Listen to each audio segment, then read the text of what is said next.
BCB এবং ICC যোগাযোগ করতেছে যাতে ওয়ার্ল্ড কাপে আমরা যাইতে পারি, এটা নিয়ে আমি কোনো কমেন্টস করতে চাই না। এই মুহূর্তে ক্রিকেট বিশ্বের সবচেয়ে আলোচিত টি-20 বিশ্বকাপে ভারতে বাংলাদেশের দল না পাঠানোর বিষয়টি আলোচনা চলছে আইসিসি ও বিসিবির মাঝে। এ নিয়ে বাংলাদেশ, ভারত, দুদেশের ক্রিকেট বোর্ড কর্মকর্তা, সরকারের উপদেষ্টা কিংবা মন্ত্রী, এমপি, রাজনৈতিক দলের নেতা, সাবেক ক্রিকেটার, গণমাধ্যম ও সামাজিক মাধ্যম সরব হলেও মুখে কুলু পেটেছেন জাতীয় দলের বর্তমান ক্রিকেটাররা।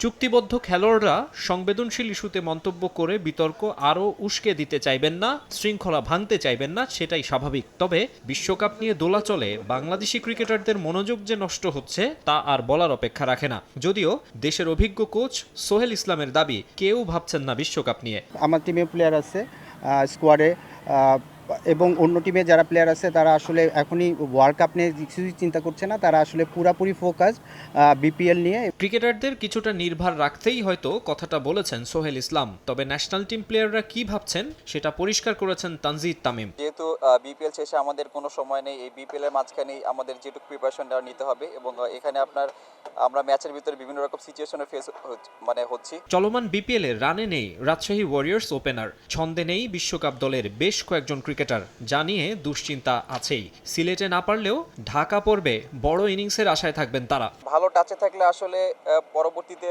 ভালো হবে বলে আমি আশা করি। 6-7টা ম্যাচ আমি এরকম পারফর্ম করতে পারি না, টিমের জন্য ভালো কিছু কন্ট্রিবিউট করতে পারি না। পার্টিকুলার জিনিস বের করার চেষ্টা করেছি যে কোন জিনিসটা আমার মিস্টেক হয়েছে। এদিকে শান্ত, হাসান মাহমুদ সহ বিশ্বকাপ দলে না থাকা অনেকেই বিপিএল এ পারফর্ম করায় প্রশ্ন উঠছে, কেন অফ ফর্মের প্লেয়ারদের বাদ দিয়ে ফর্মে থাকাদের নেওয়া হচ্ছে না টিমে। চট্টগ্রাম রয়্যালসের কোচ মিজানুর রহমান বাবুল অবশ্য টিমে হুটহাট পরিবর্তনের পক্ষে নন। পারফর্ম করতেছে, কালকে নিয়ে নিলাম, প্রসেসটা তো এরকম না। আসলে প্রসেসগুলা অনেক আগের থেকেই চলতে থাকে। যে ছেলেরা এখন পারফর্ম করতেছে হয়তো পরের টুর্নামেন্টগুলোতে তারা অবশ্যই সিলেক্টেড হবে। পুরো ওয়ার্ল্ড কাপ স্কোয়াডকে সেরা ছন্দে দেখার অপেক্ষায় ক্রিকেট সংশ্লিষ্টরা। মাকসুম আলম খান, সময় সংবাদ, ঢাকা।